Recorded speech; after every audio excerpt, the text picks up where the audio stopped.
France. It's day 4. It's only 24 miles, but it's the team time trial day. This was earlier this morning. Saxo Bank going out to check out the course. They're nursing the race leader, Fabian Cancellara. One man tonight, though, could be Lance Armstrong in yellow. They're also out on course, checking out what is said to be a diabolical route for a team time trial. When they safely arrive at the finish, this is the last 50 metres before the clock will stop on the 5th member of the team to cross the line. Back. Paul, explain the rules. Well, the rules are quite simple. It's very much like the individual time trial, but the whole team goes out as a squad. The team races against the clock. All the teams start at 7-minute intervals, but the most important thing here is the riders use a lot of drafting tactics to help each other push the pace up to almost 40 miles an hour. But the most important thing maybe is the time is taken on the 5th rider to cross the finishing line. And of course, let's not forget, although this is a team event this afternoon, the riders' times are added to their individual standing. The first team to leave the start house was Case de Palm, with Oscar Pereiro, a former winner back in 06, on the squad. Amazingly, they are the last team overall in the classification of the teams, and we go in reverse order to the leading team. There's the departure of Katusha, all 9 riders resplendent as they leave the start house in the Place de la Comédie here in Montpellier. But then once Rabobank came out of the starting gate, Phil, a little bit of drama for them. They rolled off the starting ramp quite comfortably, but at the end of the first straight, there was a little precarious turn, and all of a sudden, watch the rider in second position. That is Denny Menchoff going down there very hard indeed, because of the fact he couldn't handle his aerodynamic bike around that corner. Well, that's amazing. Menchoff did the same in the time trial, the individual time trial, approaching the finish in the Tour of Italy, which he won. Denny Menchoff getting a push off there from right beneath the feet of some Australian spectators. Lamprey tried to do the same, but we'll show you that in a moment. This is their start. They are the last team so far to have gone out of the start house, and they quickly into the rhythm. But then they too, Paul, were heading for that same corner, and those Australians got another spectator down. This time, Alessandro Ballan was on the floor. This is going to cause a lot of interest when the big teams try to get round. Now we'll go to live action. We're picking up here with Katusha, and so far at the 10-kilometre check in the little village of Grabels, the Case de Palm had gone through in 12:35. The only other team to reach there is Team Katusha at 12:44, a little bit off the pace by about 9 seconds. This is B-Box on the start line. B-Box, Bouygues Telecom, they're one of the French teams, and they're not really expected to feature too highly up in the team time trial. I have to say, the teams who've really taken this event very seriously are the last 4 teams to start, actually. Team Astana, who start right at the top end of the afternoon, behind Team Columbia, Team Saxo Bank and Garmin Slipstream, the big names who we expect probably to fill the first 4 places, but the question mark is which way around are they going to fill the first 4 places, because at the end of today's stage, I have to say, there is a yellow jersey at stake. Absolutely right. We've spoken to so many people today, usually riders of stars who are of the Tour over previous years. They've all been out on their bikes, believe it or not.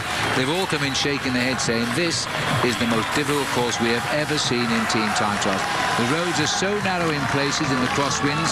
The team is expected to have to ride in 2 groups of 4 because they can't get all 9 men across the road. So somebody's going to be the odd man out as well. Also, we start into a headwind today, and then we've got a series of 5 climbs, and one is 3 kilometres long, and then we've got a series of descents on very narrow roads. So we are going to be treated to some spectacular racing, and it looks as though we've already got a problem here with Katusha, because this is Napolitano, the sprinter who was involved in that shunt 3 days ago and didn't get up to the finish line. We saw him walking home. The team said goodbye to him already. And that's not a very good thing to do, because you can easily get eliminated in the team time trial. You get an idea to see just how bad the road surface is out on this course. Everybody's saying that not only, Phil, is this probably one of the most difficult courses, but it's also one of the most technical courses as well. You've got to be very careful and try and keep as many riders together as possible to take advantage of everybody's strength.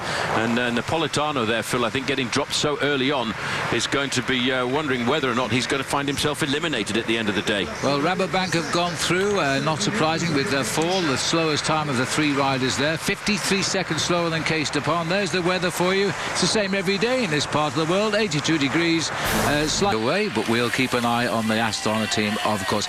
There's the corner. We're going to call that Australia's Bend, I think, and they're safely around, this team, Skill Shimano. there's a big problem here, Phil, and this is a back flat tyre, I think, and this is very difficult to change, and I wonder if they'll go for the bike. They will normally have discussed this beforehand, and yeah, that's the quickest thing to do with these machines, is just to get the mechanic to come along with a brand new bike. He's got the bike there. What he's forgotten to do, though, is take his bottle. He went back to get it, and the mechanic has already taken his bike and put it on the car. Well, he's going to get back in the team. I presume will have slow for Laurent Lefebvre. He's a very strong bike rider, and it might be necessary to keep him up with the team. There's Skill Shimano. They've taken their start now. Well, the next team that will come into the starting house after Skill Shimano is going to be the Française des Jeux, and I think it was very sensible of Boyga Telecom there, Phil, to wait for their man Laurent Lefebvre, because it is extremely important to keep as many riders together as possible in this tactical and technical team time trial this afternoon. It won't be too long now before we see the arrival of Cees Stefan. We're looking here at the Saint-Clément Aqueduct, by the way, which has a total length of 17.5 kilometres. It carries water from Montpellier to Saint-Clément. Yes. So these riders now are going to have to... somebody complaining about his earpiece as well, I think. Can't hear what's going on now. That was, in fact, William Bonnet from the Bouygues Telecom team. These boys anxious to get together, and they're waiting, in fact, for Lefebvre to catch up before they get on with the race. Oh, the up and downs of a pro bike rider. What a great day in Bouygues Telecom. Goodness knows how they managed to put riders in the field. Here we go. Let's have a look at this. Taking the corner wide. The total is the leaders who go off, and the others lose the line. Well, I have to say, Paul, that was amazing. It was the leaders who fell, and the back of the team just took to dive wherever they could. Well, it just goes back to a discussion I had with Lance Armstrong, Phil, before the start of the Tour de France, and he said to me that on this time trial course around here, there's going to be absolute carnage. Well, that was a prediction that's starting to come true. It certainly was, as the riders are going to have a long time to get this one together. This is William Bonnet here, who's a bit of a sprinter for Bbox. I don't know who the rider was at the front as they took them into the corner, but he realised he was on the wrong line. The boys behind were also following his wheel, and they realised they were now all going at the wrong line for the bend. Fortunately, it was a grass area there, but it could have so easily been a bunch of trees or something, which would have been a wall. It could have been anything. A wall, absolutely. Fortunately, I think what will happen now, these guys will they'll slow down for a fraction. The team manager, if he's got himself up there, will ask them to slow down, get themselves organised once again. But just have a look. It's the first rider around the corner there, Phil, who was going much too fast for the corner. And on these bikes, as I've said so many times, these machines are not very manoeuvrable. They're built for pure speed, not for manoeuvrability and going around corners fast. Well, about 4 of the team have gone down there, and the first rider is up. But this is incredible. Who's seen a team time trial like this? Well, hats off to the man on the left there, because he kept it upright. Well, this is absolutely amazing. Now we're looking here as the riders get themselves organised again. That's Roland. Looking for a new bike. I hope they've got enough bikes there. These boys have got to wait, and they're coming together. There they are. Bbox getting it back together. Don't forget, you've got to have 5 of them to get that time at the line. And still Cees Stefan, the only team to have finished today. Now on the far end of the line there, in the black jersey, is the champion of Belgium, Tom Bonen. They are 10th overall in the team race after our 3 days of racing so far. Important moments. They're here to win stages, really. They don't have a rider on the list, really, who's going to win the Tour de France, so they rely heavily on Tom Bonen, their sprinter. He's second left as we look at the riders here. And they're now on the countdown to make their start. And the speaker there shouting for applause from the crowd as they roll away from the Place de la Comédie here in Montpellier. As I say, it's a very difficult start. They've got a headwind, and then as they leave town, they start the succession of hills. They're chasing, in fact, Silence Lotto, who started 7 minutes before them, as we saw, Cadel Evans' team. Yes, and in fact, here we are with them now, further down the road, as they're now getting themselves into quite a nice tight formation. There's Cadel Evans. He wears number 11. The riders with the ones on the numbers are the leaders of the team. And there's a width through the side streets here. Once we clear the suburbs of Montpellier... Oh, and what on earth happened there? That was a touch on. Well, how did he... That's Jürgen van den Broek. How on earth did he get away from that and the guy behind not run over him? Well, we might get another look at that. Let's now watch the second boy from the back here, because that is Jurgen van den Broek. He seems to touch the wheel. He was only 2 riders away from Cadel Evans himself. He looks straight into the eyes and quickly rolls away from the rider who is last while his bike spins. Well, that is amazing. Now, that's the sort of crash you can't blame on the nature of the course here. That was just a riding mistake by van den Broek. They've got to wait for him. He's a very strong man in the time trial.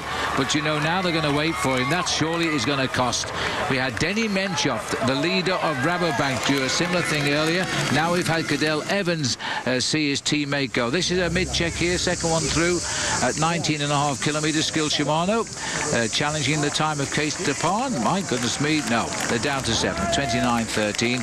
It's just the way it came at us there on the screen. 29.13 for Skill Shimano. Still a pretty good time there.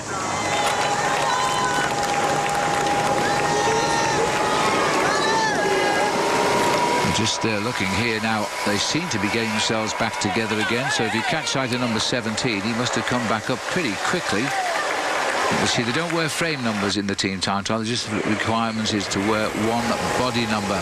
But it looks as though they're slipping back into their rhythm. So I would think that he has rejoined the group, or they've taken the decision to continue without him. He's certainly not in our picture at the moment. Remember, you're only as good as your 5th man. There's only 8 men down there.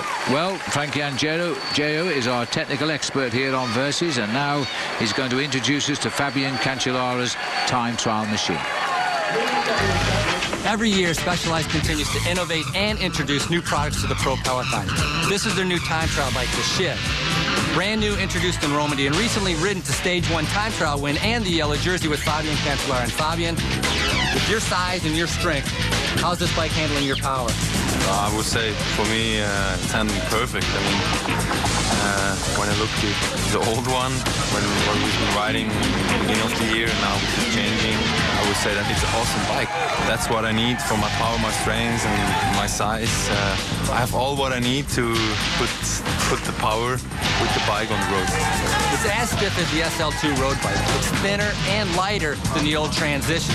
Now, the big difference with this bike is that it's more aerodynamic from the front, but also from the side wind angles. And Fabian, with the new nose cone that holds the handlebars, is the stem and has the brake on there, very flat over the top tube. Are you still able to get a comfortable position where you can maintain a high speed and produce that power needed? Yeah. On the end, I have to say that I have all on this bike what I need, especially in the corners. And I go quite quick and fast and into these corners. I feel very comfortable in the corners, and my aerodynamic position is the same as like before. And on the end, I'm so happy to have a bike now like this to get everything out. Well, with one of the most advanced time trial bikes on the road, Fabian Cancellara and the yellow jersey with the new Specialized Shiv will be looking to take a stab at the competitors today in the team time trial. Thanks, Frankie, and thanks, Fabian. Well, we're going to see him in action very shortly now as we continue down the list. The next team we should see starting will be Carlos Sastra's Cervelo test team. As we look here at Cadel Evans wearing number 11, they took the decision, Paul, to ride on. Well, I'm not sure that that's the best decision, Phil, because I think they could have done with Jurgen van den Broek down towards the end. Here again, you can see one of the riders who went down here from Team Lamprey. They went down very early on, going back to the shoulders of Cadel Evans, number 11. And they're starting to ride this course with only 8 men. And I think they may well regret that decision a little later on. They could have waited for him, and it would have only lost them 14 or 15 seconds, and that man could have been very useful on the run in towards the finish. They sacrificed him now. I can tell you that Lamprey, they just finished, in their work time was only the 4th of the 4 teams home, 49.53. They've lost 2 minutes to Team Katusha, so you see that's a huge time loss if you've got a man you think can win the Tour de France. I have to say though that Lamprey haven't.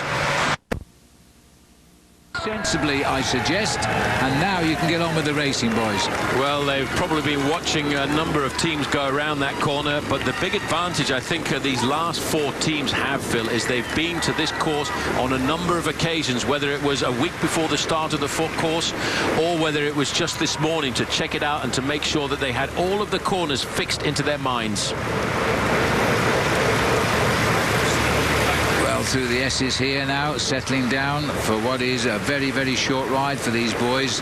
If they want to be the best time at the moment, they've got to beat 47 minutes and 52.38 seconds of Team Katusha, who have watched all the teams come in thus far.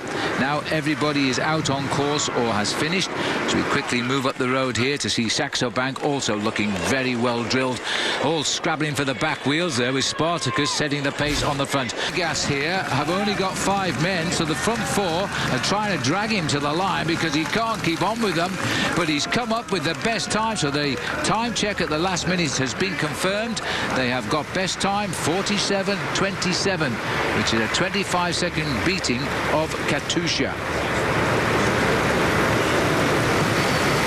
Well, they're looking very good down here now, Paul. The time of Liquigas is an interesting one. It's knocked Katusha off the pile. Now we'll see. Garmin Slipstream only got 5 men left, including the time. All of the time trialists, Wiggins, Miller and Zabriskie are there, and they've gone best time at the second check.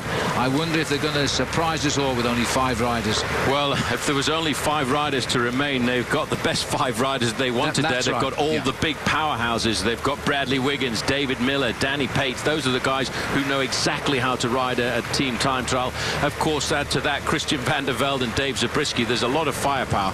That's and I think they've taken that decision. We've got to try and win the team time trial. Our best 5 are here for the team time trial. The other boys have got to get in and beat the time limit. Well, look at Fabian Cancellara. Oh, that was close. Did you see that on the left? I thought he'd gone and joined the B-box boys down in the ditch. And Cancellara showed us there what a great bike rider he is. Look, there's plenty of room on the left here. Watch Gustav Larsson as well, though, because he was right over to the left-hand side. It's caused a little bit of consternation there. They've caused a bit of disorganization. Cancellara now needs to sit back and allow the guys to reform into one job lot. Andy Schleck is number 31. They won't let him drop far behind. He's their favourite to win if Saxo Bank are going to win this year's Tour de France. But that was a very, very shaky corner there, and it was Gustav Larsson, I think, who went very close to the edge and going over the side and following the boys from the B-Box French team earlier when they lost 4 men over there. Well, we're going back to the fancy legs here of Team Astana, the team leaders of the Tour de France. Look how tight that formation is. They are riding very, very well. We won't know how well till we get to that first check. Well, it's Armstrong in person, setting a long turn at the front with Contador in 3rd position. 2 really strong bike riders. Armstrong here dedicating himself to the effort of the team in the team time trial, a discipline of the sport that he has always adored since he turned professional way back in 1992 after the Barcelona Olympic Games. Is the full setup, while Garmin Slipstream have gone flat out and shed their riders, but they've kept the best 5 in order. Now, after that wonderful turn, Lance Armstrong drops to the back of the team, looking to see where he can slot in. He counted the riders down, goes in behind big Gregory Rast. That's not a bad choice, Lance. Gregory Rast is so big, he gives you plenty. In fact, it's not Gregory Rast now, it's Andrews Cloden he is riding behind. Nicely round that corner. We've seen a couple of teams come unstuck as we go further up the road now to see Garmin Slipstream with 5 riders. Now, Matty White will be in the team car behind. They've got the fastest time at the second time check, 25.50. The first team to go inside the 26-minute mark. But I think they will be slightly disadvantaged, Phil, on the running towards the finish because they've only got 5 men. But I suppose it's the right choice of men. Let's just have a look what the check is as they go through. They haven't stopped the clock as far as I can see at the moment, but they're well up. Well, they've gone through Garmin Slipstream 25.50, so they are leading 11 seconds better than Liquigas, so they've moved from second into first place. And so Garmin Slipstream are doing. Let's have a look what Matt White is up to in the car here, the Geico.com camera. Oh, we can't. 2005, the 4th stage, the team time trial. It was US Postal Service, it was Discovery Channel, and today we are once again on the 4th stage of the Tour de France. The name of the team is different, but the performance is exactly the same. You see, nothing changes. 5 kilometres to go now. This is Saxo Bank. Surprisingly, not on the ride we thought they would be on. They're still the 4th fastest on the course with all teams through, but only the 4th fastest. They're actually riding slower at the second check than Liquigas. They've got the better of Liquigas now. At the third check, they are 24 seconds slower than Garmin Slipstream, which is putting them about 47 seconds now slower than Lance Armstrong, who is riding to a Maillot Jaune tonight. Well, at the second time check, he was looking for a mere 2 seconds, and he's still got great firepower in this squad. Yes, they've lost a couple of riders out on the course, but when you've got Alberto Contador in your squad, when you've got Levi Leipheimer, Andreas Klode and Lance Armstrong, you've got some serious big engines in this group. Well, these are the men who are going to take us down towards Spain in the next couple of days, where it might swing advantage Alberto Contador.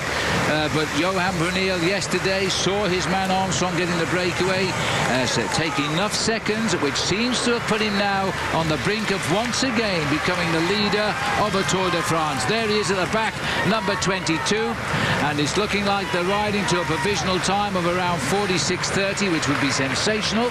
46:47 is the time of Garmin Slipstream, which indicates they might be slowing down just a bit. Well, they may be a fraction, but they've got the firepower of the largest number of riders compared to what Garmin Slipstream had, and they should be able to keep this going. You know, the man on the front now is the Spanish time trial champion and the winner of the Tour de France 2 years ago, and he is going to ride his heart out, because not only is he pulling Lance Armstrong up towards the possibility of a yellow jersey, he's also distancing all of the other rivals that he's got, with a chance of winning this bike race overall after 3 weeks. Well, this is now Saxo Bank. They're at 3 kilometers from the finish, still with all the men there. Being driven here by Fabian Cancellara, who is fighting now to save yellow. Now, don't forget to log on to Versus.com/ride of your life. Do it every day for the Tour. Your chance to win a trip to next year's Tour de France or a Cervelo S2 bicycle. And you need the code words today, which are Team Time Trial, and also what Astana behind them is doing, because they don't want to concede too much time here, as it will affect the overall standings tonight in the Tour. Well, everybody was looking to this team time trial to see how it would change the face of the overall classification. Mark Cavendish has gone through that corner like a bullet there, as if he was running into the finish. Team Saxo Bank in the finishing straight. We're looking at the Maillot Jaune, but is this the last time we'll see Cancellara in yellow? Astana yet to finish, of course, and Fabian Cancellara is taking on the driving train himself. Spartacus just pumping those big thighs, doing what he does best, ride a time trial. Look at the way they're trying to grab his back wheel, because it's the 5th man who will stop the clock, and he'll be gritting his teeth now to try and stay in with it. Garmin Slipstream are the best time in 46:47. That time was already gone. It would need to be 47:47 if Bradley Wiggins was to be the new leader of the Tour for Garmin. That hope I don't think will happen. We're into the 47th minute now, though, as again Cancellara leads all the way, stops the clock, 47:09, and that is the second best time. For the moment, he is still in the yellow jersey, Paul, but there's trouble a-coming. There is certainly trouble a-coming, and it's coming in the shape of Team Astana. I've done the calculations already. Lance Armstrong and Team Astana, Phil, need to finish inside of 47 minutes and 49 seconds if Armstrong is to grab the yellow jersey tonight. Now we've switched here to Astana. They've lost a couple of riders, but the computer is telling us they are absolutely flying to the best time here. If it is 40 seconds quicker than the time of the team who has just finished, then it is Lance Armstrong who will be in yellow tonight. And that, I thought, was unthinkable today. And I'm not sure if you've noticed, Phil, but it's Armstrong who is leading the team over and over again at the front end of this line of Astana riders. He is a man completely and utterly on fire today, and I think if we cast our minds back to an interview that he gave just before he was asked whether or not he or Contador was the leader of the team, he mentioned in return, I think having won the Tour de France on 7 occasions, I do need a little bit of respect. Well, he's dishing out some respect this afternoon. Yes, I got the feeling he, for some reason, was a little bit angry. There's the Spanish flag flying at the moment, and this is the Basque flag as we continue now towards the finish. There he is dancing on those pedals now, saying, guys, we're going. Let's go, let's go.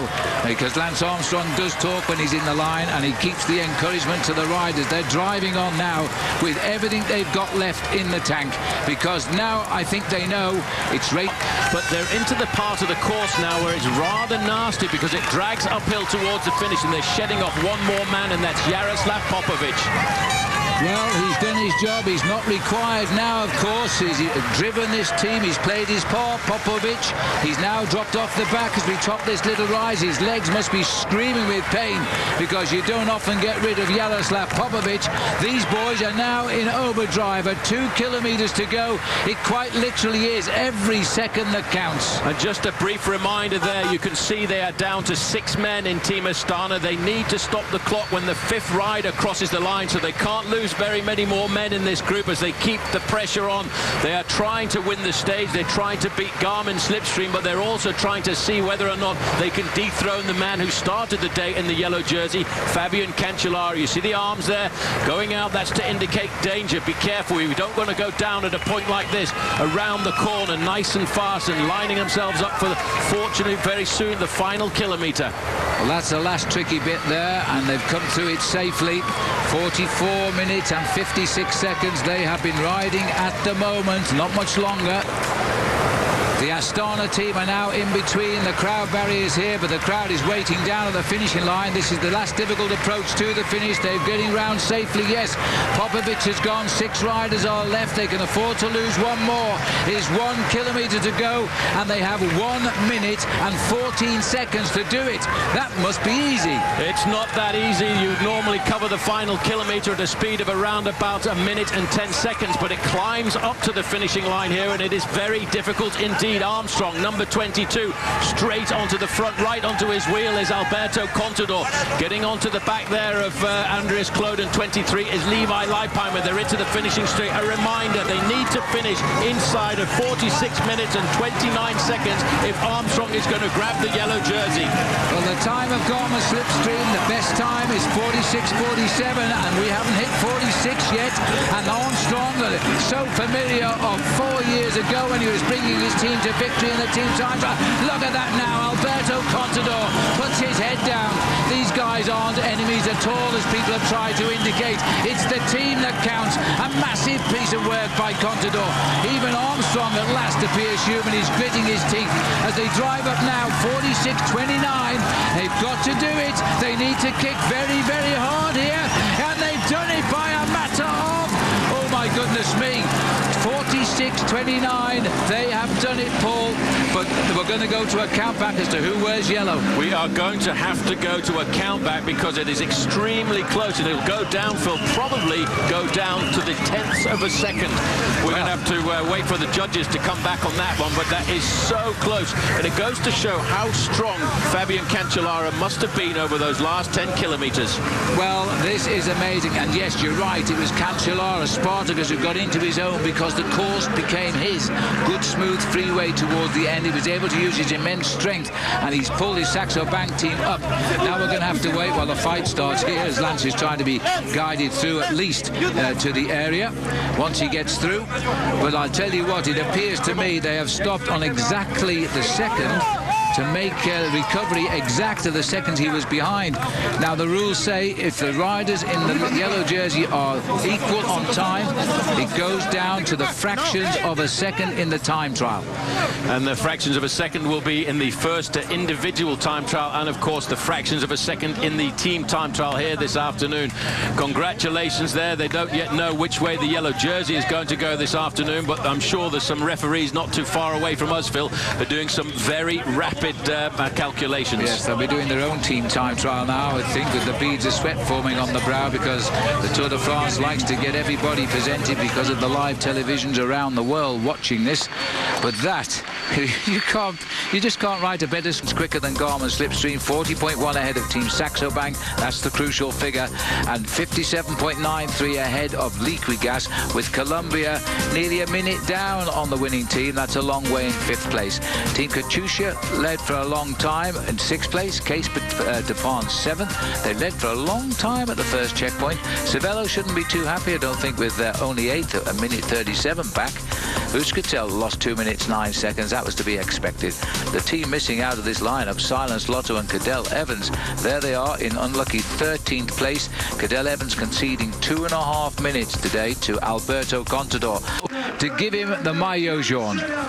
Well, I'd like to know exactly what that time gap is, Phil, because it obviously has gone back to the countback of the individual time trial around Monaco and, of course, the team time trial today. But it's got to be infinitesimal because they're both in exactly the same second.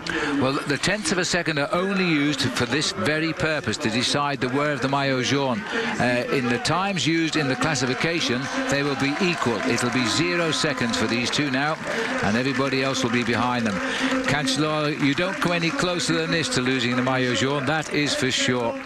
He's pretty happy with that. And he did it himself. It was a team time trial, but he did it himself. Let's have a look at the Hampton Hotels overall standings. Cancellara, there you are, 0 seconds to Lance. If only we could have blinked a little bit quicker, he'd have been up in yellow. Alberto Contador, his teammate, is third. Andries Kloden, the teammate, is fourth. Levi Leipheimer, the teammate, is fifth. All Astanas. Then we go to a new team. Garmin Slipstream's Bradley Wiggins is in 6th place. He loses 1 place today. Zubeldia 7th. Tony Martin goes from 2nd down to 8th. Dave Zabriskie is in 9th, and David Miller on Garmin Slipstream, the British rider there, completes the top 10. But 1:07 back there. It's time that counts. Christian van der Velde is 1:16 back of the top 2. Roman Kreuziger 1:31 at the top 2.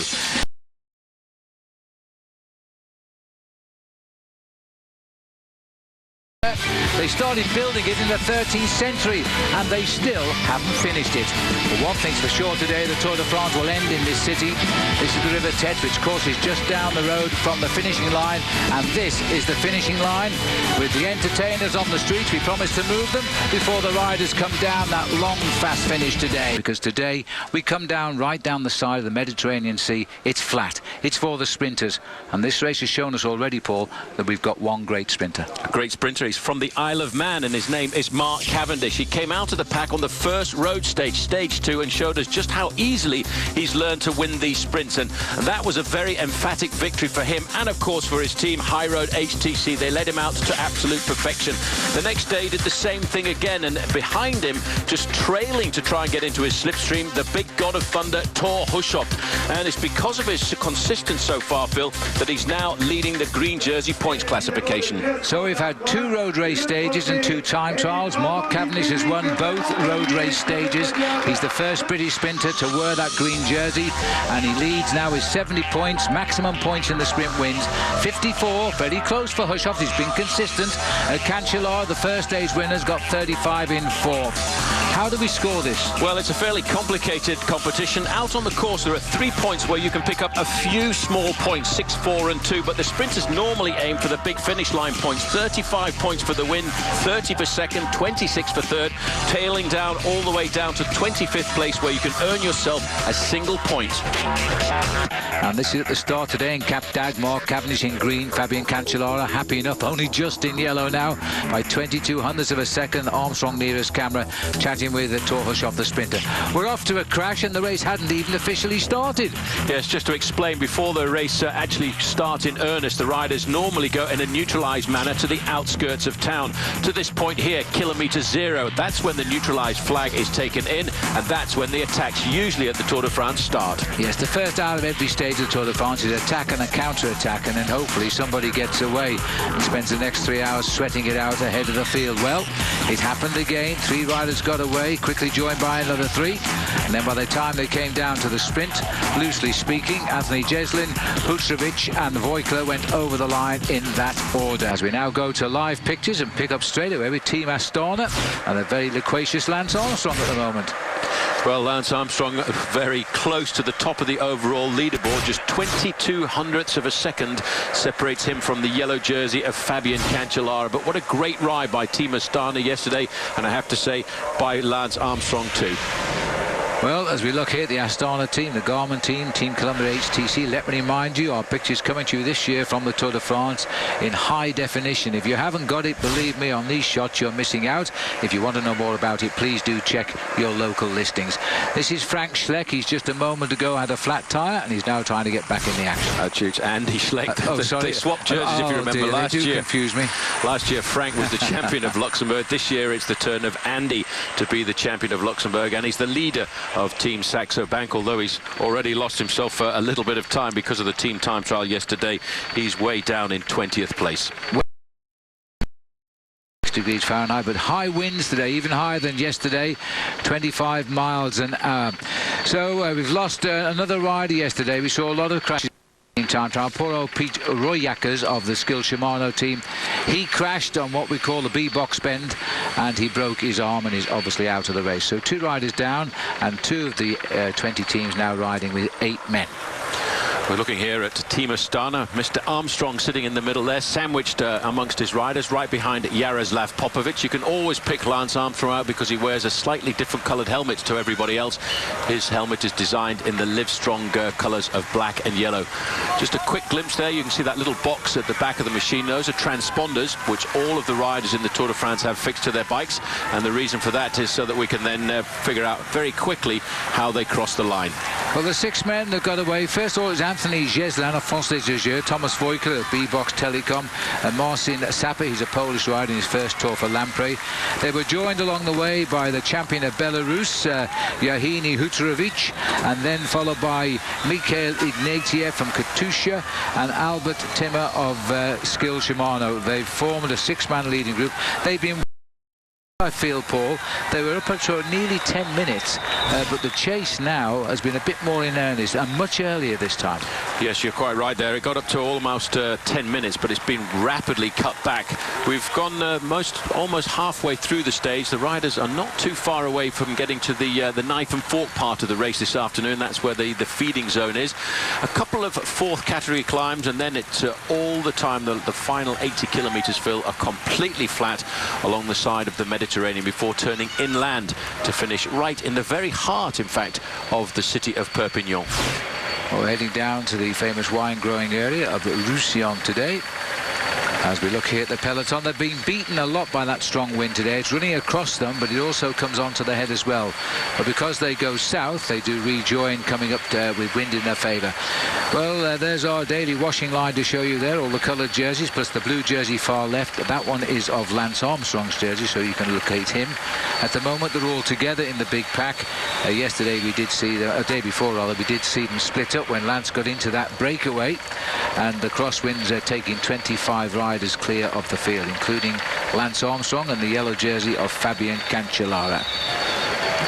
A number of other teams have come up to the front to help out Team Columbia this year. I think everybody's very scared about the crosswinds, because if Team Columbia put the hammer down as they did just the other day, I think everybody realizes that they could split this race into a number of pieces. Tyler Farrell's boys are in there too, but they're not killing themselves, as he said, but they occupy 2nd position. Another one off on the far left there, so they're keeping an eye on just what's happening at the front. The green jersey going past there of Mark Cavendish, never far away from the front on a day like today. Looking across the villages which abound here in the hillsides of the Roussillon and the Corbière. Paul, we mentioned earlier Tom Bonen's chance today. What about Tyler Farrell's? I think he's also got a very good chance, and the 2 riders that you mentioned there, Phil, they've both beaten Mark Cavendish on one occasion this year. The only other man who's beaten Cavendish is not participating in the Tour de France, and that is Alessandro Petacchi. And if Cavendish makes a mistake, and every sprinter can make a mistake, he could find himself getting beaten by either of those 2 men. Look in this chateau here. It's in need of renovation, but it should be. It was built in the year 1020, and it was the family it belonged to the Lords of Durban, Joseph de Gléon, and the Baron of Durban, who was the last descendant. And they lived in that for 600 years, can you imagine? Oh, well, they lived to quite an old age then. Just looking here at these riders, a lot of work. They're pretty much sharing the pacemaking in this leading group. That's Thomas Voigtler just going through there, and he'll be wondering whether or not he's going to survive this afternoon. I would, I think, not be too far wrong by predicting that this breakaway is not going to survive. There are too many teams feel that they've got to have a chance at trying to get themselves a sprint victory on the running down towards the finish, because once we've gone down to Barcelona, the sprinters won't have much of a chance for the next few days after that, because we'll spend 3 days dragging their... Seeing the vision we're getting there of Eugenii Huterovic, who is in the white jersey as champion of Belarus on the Française team. It's an area he loves down here because he won 2 stages of the Tour of the Mediterranean, which is down here in the month of February. So it seems to be an area he likes, and he decided to come out and have another little dig today. Well, he won both of those stages in the sprint. In fact, he top and tail the Tour of the Mediterranean, Phil, because he won the first day and the last day. I think the last day was in Marseille, and he crossed the line there ahead of Robbie Hunter, the South African. That's right, he did, and poor Robbie not here, his team not selected for the Tour, which is a bit frustrating. Gesink. Well, this is Gesink, Paul, in his first Tour de France, and amongst the riders we expect to see piercing the air first in the mountains. He's a good climber, but he's been caught out on these narrow roads there. And you saw that precariously placed car at the top on the right that came down the hill there, which I couldn't believe, because the Tour de France is so good at getting vehicles out of the way. Yes, I was very surprised to see that car there, but this is again a reason why you have to ride at the front end of the main field. You might have noticed riders like Fabian Cancellara and the other guys coming up to the front, Phil, and the reason for that is you reduce the chance of being involved in an accident if you're riding in the first 10 to 15 places, because you can see a lot more, whereas at the back you're subjected to other people's change in direction. He's a little bit concerned about his left shoulder here, and the team car's up. It's either his shoulder or his wrist, I'm not sure, but he's certainly not putting him any pressure on it. This is not looking terribly good just now. The team car's there to try and get him back to the race, and once they're back to the race, of course, they can deliver him to the doctor's car, which is the second car in the race. But he started to bleed on that left elbow as well, so it certainly hurt him. Let's hope this isn't a problem, because Robert is a rider we're all very interested to see how he really does go. Now, team have been called back to help him. You see, one rider's in front waiting for him. Other teams will come back. Now, this only happens when you're a protected rider on your team. You'll bring teammates back to try and get you quickly back into the field. Here comes the team to link up to him and pull him back. Well, they've all stopped, and such is the importance of this man. He finished 4th overall in the Dauphiné Libéré race, which is a race regarded by many as a pointer to the Tour de France, and his teammates have dropped back to help and encourage him into the main field. He really did hurt himself quite a bit there, Phil. He keeps taking his hands off the handlebars, and I wonder if that's an injury to the wrist at all there. The team car coming forward there from Team Katusha, and they need to let them by there, because that will get the convoy back together and give them a slight chance of getting back into the main field. Let's hope he gets back here. But he's only 23 years of age. He's in his first Tour de France. We talk about him again as being a big star of the future. There's the American and the British flag on the same flagpole there, flying above the race, and that's support Mark Cavendish, who races for the American team, which is Columbia HTC out of San Luis Obispo in California. The peloton goes on. Gesink, I hope, gets back very quickly. Now, we've just seen Fabian Cancellara drive at the front, while Boland's in the spot of bother now as he tries to rejoin. Look at that. The peloton has ripped itself apart again with the wind. As we look down there now, Paul, with the peloton ripped like this, 100-meter gap, well, we didn't think it would cause quite so much damage, but the wind down here is so much stronger than 2 days ago. This is serious. Well, it's completely and utterly shattered the main field. They're slowing up a fraction there, but Armstrong is in the front group. I've noticed him being very present in the front end of this main field, but look at how many groups the race is split up into. And one man has had a little bit of bad luck there, because Tom Boonen has just had a flat tyre, changed it pretty quickly, but what's going to happen, Phil, when he gets back to the main field, he'll be in group number 3 or 4 on the road. And will Gesink even get back to group number 3 or 4? Remember, he's the rider who fell off. His 2 teammates are with him, and just when he was making progress, this has happened. Stuart O'Grady, centre with the white helmet on there, is driving. He's an expert at this. Cancellara in yellow, the strong man on the flat road. There's no one stronger than he is. Jens Voigt is here, licking his lips, taking a drink at the moment. moment. Tony Martin is here, so his high place overall. Michael Rogers is up there. These are the strong men. They've been handed another chance to gain time. That's what it's all about, and even though you might think the decisions in the Tour de France are only made in the mountains, on this occasion it is very difficult to ride in a crosswind because you have to try and get shelter from the wind at a 45-degree angle behind the rider in front of you. But once you get the full wind in your face, you can get popped out of the back like nothing. But the wind is coming at the moment from the right of the picture, blowing across the riders, and that's the biggest damage they can do. The crosswinds are the fear of the weakest men, but they are loved by the strong men. Tom Boonen, with his new back tyres, shown his strength today. He's got to the back of this group. He can't wait long. He's got to take a few deep breaths and organise a chase, because that group in the front looks close. You try and cross the gap. It's almost impossible to cross a gap like that on your own. You have to hope that this group that you're with starts to get themselves organised, or this group here starts to slow down. They will start to have a look around to see if anybody has missed out. Armstrong there, very comfortable in this kind of situation. He said at the start of the year, when he came back to the Sportville, he was a little bit scared riding in the bunch, but all of a sudden that comfort of riding in the mass field came back when he rode the Giro d'Italia in the month of May. There go the 6 leaders now, barely 2 minutes ahead of a charging peloton. Geslan is still behind the race. Not Geslan, beg your pardon. Gessing is still behind the race. Well, around the lake here, suddenly the Tour de France has become on fire again. Well, there's plenty of water to put the fire out, but I have a feeling at the moment, Paul, we are in a very serious race situation. We need to assess who is in that front group.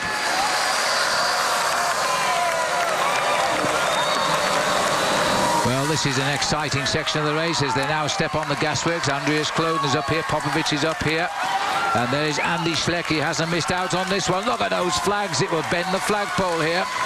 That second group, the camera foreshortens the distance. These boys are scrabbling for life. With the green band on his jersey is Nicholas Roach, as this is Stephen Roach's son here, trying to get back on terms. Well, we have to take a commercial break, but it won't be caught by the time you get back. This man has caused all the problems again. Poor old Gessing. Routine flat stage in the Tour de France. It was all started by Fabian Cancellara. He has torn this field into tatters, and now they're trying to catch the leaders. Well, the leaders will wonder what happened, Paul. They've got just on 90 seconds their advantage now. They were almost 10 minutes. It's because they're big leaders of the Tour de France have hit hard at the front. We think they've only left one of the possible stars behind in Oscar Pereira, the winner in 2006. Well, I did notice in that second group on the road there, Phil, there was a very tall, slim Astana rider, and I wonder whether that was Alberto Contador, and I'm not completely sure because I only saw him from about 1,500 meters in the helicopter. Well, I would have thought if it was, then we'd see the Astana boys in this race dangling around the back of the chase, keeping hope that he would come across, but we'll certainly check on that, absolutely. Just look to the peloton below. They're not quite the head of the race yet, but they're bringing those leaders in quick. That has a chance of getting back. If we get a wind directional change, they might bridge the gap. That's a select little chase group in full echelon formation, indicating the wind is coming bottom left of your picture and ripping right across from 7 o'clock to 1 o'clock. Well, that's the second group of the main field. This is the first group on the road. Then there's a group behind which contains most of the major contenders. A third group. Then there's a fourth group behind that contains the sprinter Tom Boonen. And then way off the back of the group is a three-man group with the 3 riders from Rabobank, including Robert Gessing, that young man who had that very nasty tumble on the descent. There's no way that Gessing will get back unless the field slows down now. He's going to lose big time and probably his real crack at a good finish in the Tour de France, I'm afraid. That's the way it happens. It happens so quickly. The 6 leaders here are coming into the last 53 kilometers of racing today. The gap, they're doing well to hold them off, but they are holding them at 1:34. At the moment, Gessing is 2 minutes 40 seconds back from the leaders, so he's less than a minute behind the tail of the peloton, so he might get back. Well, there's Alberto Contador. Now, where is he in the group? Yes, he's in the group, so he's safe. There's Lance and everybody. Right on the wheel of Lance Armstrong. Armstrong looking very concentrated here. Just behind the two of them is George Hincapie. Alberto Contador is not going to make the same mistake twice, Phil, as he made just a couple of days ago when he missed out on the split when Armstrong leapfrogged him in the overall classification. Now, I think this team, despite what has been said in the press, I think this team have got together and decided that they are going to ride as a solid block, and they won't make a decision on who's going to be the leader of this team until we get up into the mountains. And I think Armstrong knows that Alberto Contador is a very good climber. Well, the press is famous for being controversial. It'd be no good if he told us everything good news, is it? So we've got to cause trouble to get people to buy papers. I believe that there's nothing wrong with this team. And as Johan Brunel said, yes, I know who the leader is. Me.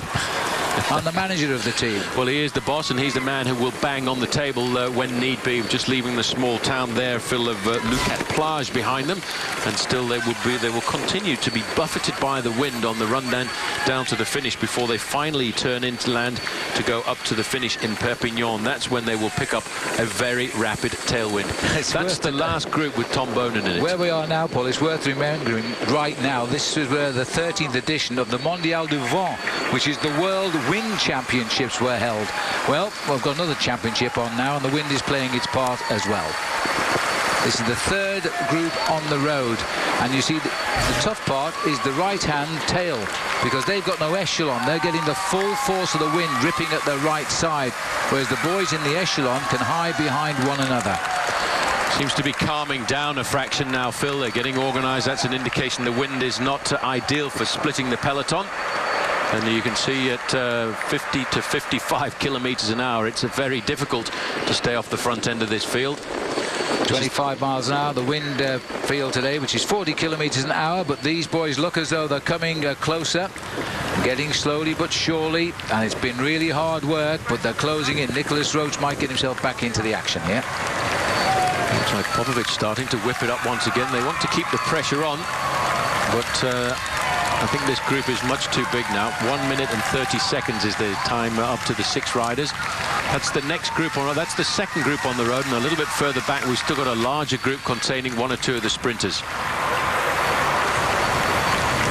Well, there's the main peloton just about in the vision here. This is the group coming up containing the Irish rider Nicholas Roach, and they look as though after an incredible chase these two groups will merge. It leaves behind quite a few riders, including Robert Gesink, who did fall off. Now, this is the big thing, you see. They are repairing the damage slowly but surely because the way the road is S-ing here. But this will have hurt a lot of riders, this chase. Fabian Cancellara was vigilant. He caused the problems. Lance guessing there. So he's still fighting hard to get back in. You can see the blood down his left knee. It's drying up in the wind now. He's been chasing for so long. He was so unlucky to fall then. Normally you get back up and rejoin, but this boy must have thought a tornado just blew in. The Transmontana coming roaring down the valley has stopped him regaining the race. Just trying to see if he's coming back onto the group that contains Tom Boonen, or if that group as well has also managed to make themselves get into contact with the front part of the field. I think we're about to have a little truce here, Phil, for the next 4 or 5 kilometres, but he may be lucky because the wind has changed again. There were a lot of nervous riders in that group. To the tail of the peloton, number 46 is Gesink. Tough ride for the 23-year-old in his first Tour de France. We know a lot about him. He's performed well in races like the Amgen Tour of California. He's performed well this year when he finished 4th in the Dauphiné Libéré, and that gave him the nod from Team Rabobank, say, OK, you're on for your first Tour de France. He is a very good climber, but he's thrown a lot of energy onto the road today.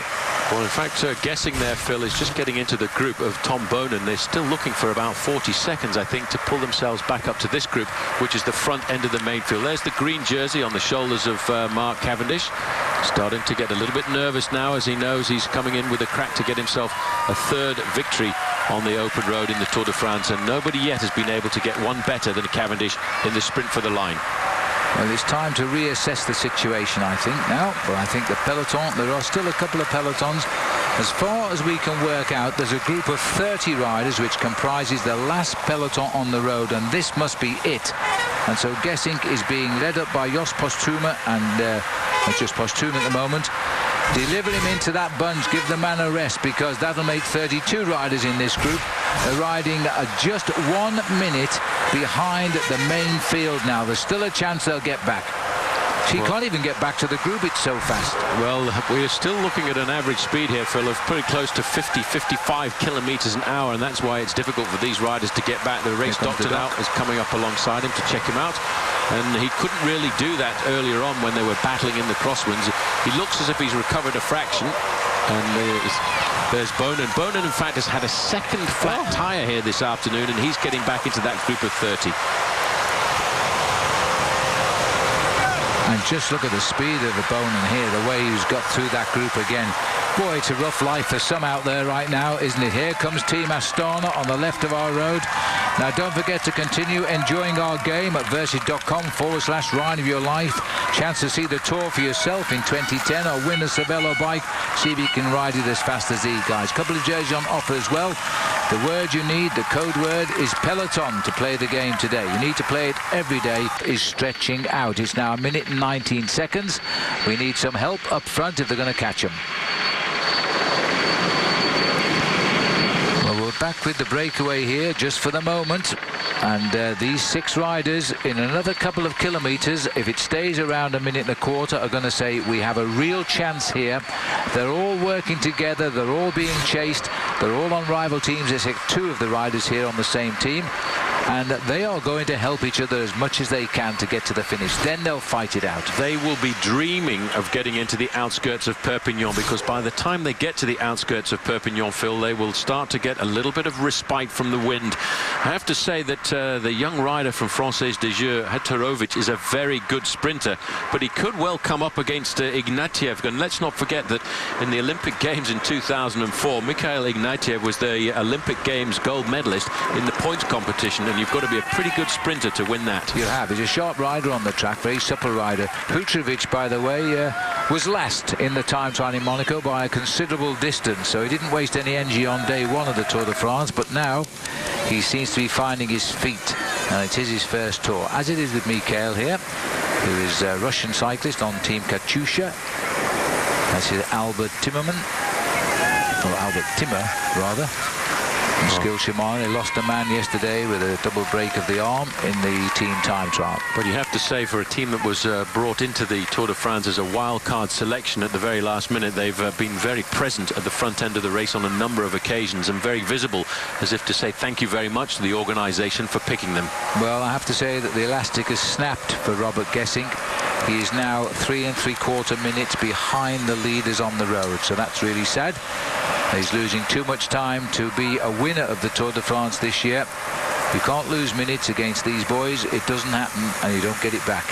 So he looked for a high finish, but it won't be the first this year. Pretty tough for Gesink, because he just was on the point of coming back into the group with that group of Tom Boonen. Then all of a sudden, I think, as you say, Phil, the elastic snapped, and now he's just going to have to try and survive. There is the leading group of 6 riders coming up to the 10 kilometre to go banner. There it is, 10 kilometres to go. 1:18. These 6 riders are going to think, with only 6 miles left to ride, they have a chance. There's the official gap. It says 1:20 there. It's come down, we think, to 1:17, but that's by the by. 3 seconds won't matter. Can they hold off the field, spoil the sprinters? Well, if nobody gets in and helps Team Columbia win or lose for Mark Cavendish, they won't have a chance either. Well, this is not the ideal terrain for that leading group of 6 now, because it's a long, straight, open road, and the guys doing the pacemaking at the front can judge the amount of effort that they have to put in to catch those 6. But strangely enough, it's the team of Agri-Toubel. They've got a sprinter too, Romain Felu. Well, I must say now, there's the peloton. These long straight roads are favouring the bunch rather than the leaders, that's for sure. They want to get into the town, which, as you can see, is straight ahead there. Mind you, He's Phil since the very first kilometre. Jeslan, Hutrovic is up there, Sapa, Ignatiev, Timur, Voigtler. Those are the boys who have been stars since the 12th kilometre out today. An awful long ride. If they were to succeed, they would have led the race for 184 kilometres. Sometimes the peloton get it wrong, and now there's an attack. That's caused thing. Now look at Volta, jumps on the wheels. That rider seemed to be tired. Don't believe it. Well, he hasn't been able to get onto the slipstream. It was Ignatiev who went off the front there, and he's a great track rider. He's read this to perfection, but this is not so good for the group, because if it all comes back together now, Phil, they're going to lose their momentum. Well, did you see the way Hutrovic tried to grab the wheel of Jeslan? He almost sandwiched poor old Thomas Voigtler over the side of the crash barrier. Right, well, they've got to go straight back into a working rhythm. If they start to slow, the bunch will close. It's 62 seconds now, but there is still a chance. They're going by the 6 kilometre banner. And another attack coming in again. It's Ignatiev, and Hutrovic recognises that and tries to reach him. Well, that's a great move by the man from Katusha. They need to get straight onto his wheel if they want to survive. And there you can see the response of a very good professional bike rider. Thomas Voigtler has seen this as being extremely dangerous. He's jumping across the gap there. He will come just up to the wheel of Mikhail Ignatiev and sit there. But what this does, this acceleration and deceleration, it takes down the overall average speed of the breakaway group, while behind, Phil, the main field will still be slogging along at 55 kilometres an hour. But as they approach 5 kilometres to go, it is still the 1 minute mark. They have lost 1 second in half a kilometre. That's not quick enough, Paul. It's not quick enough. They need now to shave off 12 seconds for every kilometre of the race remaining, and that means they're going to have to be charging into the finishing straight at around about 60 kilometres or so an hour behind them. Well, Thomas Voigtler takes a final drink. Is the bottle off? No, he's going to keep one for when he finishes. And now we know that Mikhail Ignatiev is looking for the victory here. He started out life as a World Junior Time Trial Champion. He had that title for 2 years between 2002 and 2003. We know he's got good speed in those young legs. He's only 24 years of age. Here he comes leading up Hutrovic again. 5 kilometres to go, 58 seconds. Watch how that time drops between 5 and 4, and they've gone up to a minute. They're actually starting to pull away. I do believe it's curtains for the sprinters. Well, Thomas Voigtler there is waiting for the time to try and pop a move off the front end of this group. Watch out for Hutrovic there, because he has got a great sprint. I think Ignatiev, Phil, is not feeling very confident. Look at the move there by Voigtler in the blue shorts. It's a tester. I said he would go about 2 kilometres out. He's proved me wrong. This is the first attack by Thomas Voigtler. They're looking at each other. Timmer looks back. Ignatiev is tired from his tacks. Hutrovic is just following wheels. This is a great crafty move by Thomas Voigtler. He's a great tactician. He may have worn the yellow jersey in the Tour de France. He's never won a stage. Well, he's trying to get that stage victory here this afternoon. He knows exactly how fast the main field can go on the run in towards the finish, and I think he's broken the back of this 3-man chase group, but he's got to keep going to hold off the front end of the main field, who I think you're right, Phil, may well have completely and utterly messed up their timing this afternoon. 4.3 kilometres to go. The gap is 56 seconds. It was 58 at 5 kilometres. This is not coming down quick enough. We've dispatched Jeslan and Sapa back towards the peloton. They won't know how many they're catching, of course, and how many they're leaving out front at this stage. Thomas Voigtler, who is the shrewdest tactician, he's ridden 7 Tours de France, rather, and he's worn the yellow jersey. Lance Armstrong was the man who finally, after 10 days, tore it off his back and won the Tour. 47 seconds. We're inside 4 kilometres to go. A desperate finish now. Coming across the gap now, very easy on the back of a motorbike, isn't it? Up to Thomas Voigtler. He will find a little bit of extra energy in those legs of his this afternoon, because he will now be starting to dream about a stage victory in the Tour de France.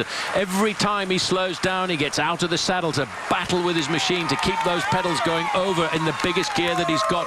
Another move coming at the back. Again, it looks like it's Ignatiev trying to come across the gap.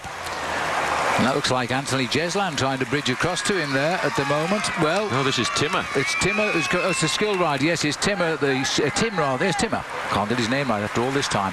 Albert Timmer trying to get across to the leaders here. Now Thomas Voigtler just coming up.